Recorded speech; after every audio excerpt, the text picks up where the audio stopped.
우리 근대 역사에 있어서 가장 계획적인 사고로 세상을 바꾸려 했던 민중운동이 바로 동학운동입니다. 동학운동의 중심 사상은 정감록의 계백을 통한 새로운 세상을 여자는 것이지만도 우리 역사에서 이보다 더한 계획은 없었을 것입니다. 당시의 사회상으로 볼 때 그러한 사상을 갖는 것은 세상을 뒤엎겠다는 혁명주의자들이 아니면 불가능했을 것입니다. 1894년 3월에 일어난 동학농민혁명은 1860년 2월에 일어난 진주농민항쟁이 그 도화선이 된 것으로 볼 수가 있습니다.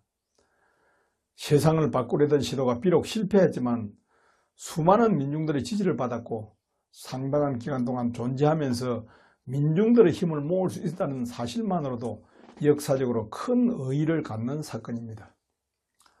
동학운동은 관리들이 학정에 모지게 일어난 반사적 항쟁인 진주농민항쟁과는 태동 배경부터가 크게 다릅니다. 그것은 민중들 스스로 왕정을 몰아내고 새로운 세상을 탄생시켜보고자 했던 자상적 운동이라는 데 더 큰 의미가 있습니다.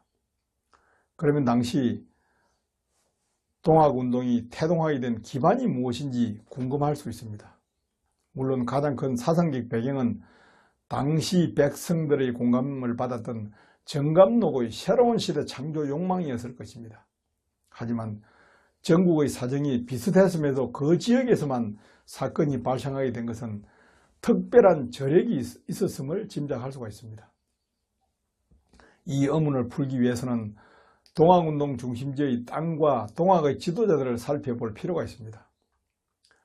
동학의 삼글로 정봉준, 손아중, 김계남을 지칭하고 동학의 주무대는 전북정읍입니다.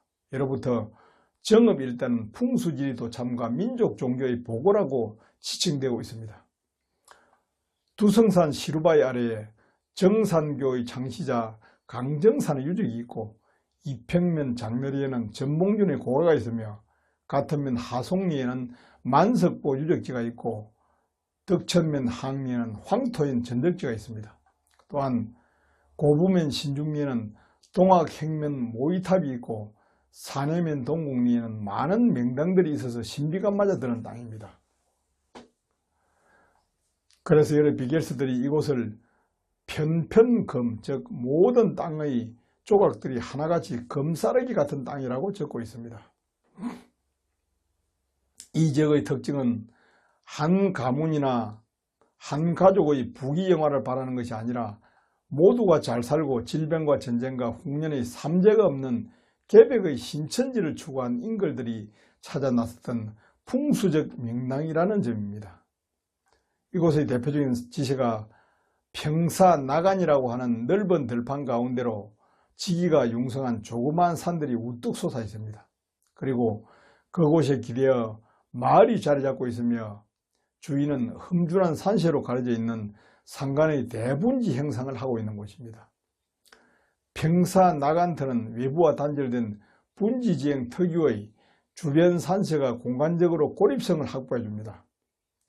공간의 고립은 시간상의 고립도 보장해 주는데 이미 계백에 의한 새로운 세계를 건설할 만큼 그들에게는 역사는 불필요한 것이었습니다.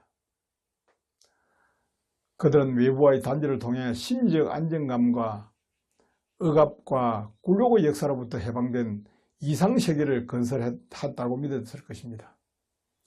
그들은 모든 사람들이 봉건적 위계 질서를 벗어나 위아래 없이 아무 근심 걱정 없고 배고프지 않으며 정답게 살 수 있는 기반을 확보한 것이었습니다. 이런 측면에서 본다면 완벽지향의 혁명가들이야말로 제대로 된 풍수가일 수가 있습니다. 실제로 전봉준은 지간일을 한 적이 있으며 손아중은 정읍군 가교리 출신으로 한문 공부를 했다고 합니다. 그는 시국에 관심을 가진 사람으로 20대에 처남을 따라 십성기를 찾기 위해 지리산 청학동으로 들어갔다가 때마침 영남을 휩쓴 동학에 입문하게 되었습니다. 김계남은 풍수지리에 입각한 피남보신의 땅을 찾아 정읍의 지검실로 들어갔습니다. 이와 같이 동학의 지도자들은 철저히 풍수 확인인 셈입니다. 결국 그들은 풍수지리에 바탕을 둔 땅을 기반으로 하여 동학과 계백의 꿈을 전쟁을 통한 혁명으로 실현시키려 했습니다. 그리하여 한국 풍수가 최초로 태동할 때의 이상인 국토 전체의 명당화와 모든 백성이 잘 사는 땅을 만드는 꿈을 이루려 했던 것입니다. 이러한 완벽한 사상과 꿈 그리고 땅이 융합된 강력한 혁명은 당시 조정의 힘으로 제압이 불가능하게 되었습니다. 그래서 결국에는 일본 군대가 개입한 외세의 힘에 의해서 혁명은 참담하게 무너지고 말았습니다. 일본이 우리 강토를 감정한 후 어친왕은 동학혁명의 본고장인 이곳을 찾았다고 합니다. 그는 일본인들에게 나라를 내줄 바에 차라리 당시 동학군에게 나라를 내주는 것이 옳은 것이었다고 일본군의 개입을 요구했던 잘못된 판단을 후회했을 것입니다.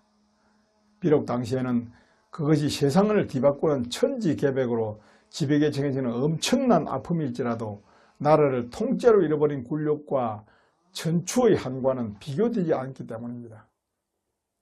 우리 역사의 물줄기를 되돌려 놓을 수 있었던 엄청난 역사의 저변에는 땅에 대한 강한 믿음이 뒷받침되고 있다는 사실을 알 수가 있습니다.